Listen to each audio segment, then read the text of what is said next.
কুষ্টিয়ায় কুমারখালীতে বিগত 14 বছরের পুরানো স্কুল এখনো জাতীয়করণ করা হয়নি। বিস্তারিত থাকছে এম শাহিন হোসেনের প্রতিবেদনে। কুমারখালীর জগন্নাথপুর বেসরকারি প্রাথমিক বিদ্যালয়টি আলহাজ রশিদ মন্ডলের পিতা জলিল মন্ডল 2011 সালে স্কুলের নামে জমির রেজিস্ট্রি করে দেয়। বিগত 14 বছরের পুরানো স্কুলে এখনো জাতীয়করণ করা হয়নি। এতে বিদ্যালয়টির শিক্ষক শিক্ষার্থী সহ এলাকাবাসীর মাঝে ক্ষোভ বিরাজ করছে। তারা বিদ্যালয়টিকে সরকারিকরণের দাবি জানাচ্ছেন গ্রামবাসী।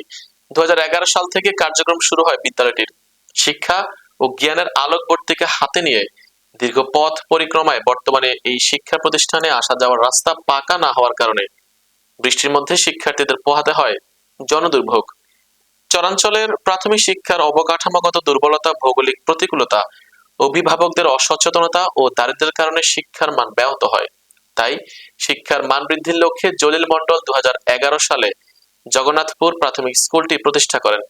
সেখানে 4 জন শিক্ষিকা বিনা বেতনে দীর্ঘ 14 বছর যাবৎ ছাত্রছাত্রীদের শিক্ষা দিয়ে যাচ্ছে।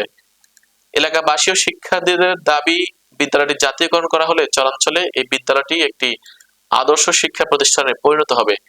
বিদ্যালয় থেকে শিক্ষা নিয়ে অনেক শিক্ষার্থী দেশে বিদেশে বিভিন্ন কর্মক্ষেত্রে গুরুত্বপূর্ণ ভূমিকা রাখবে বলেও আশা প্রকাশ করেন তারা।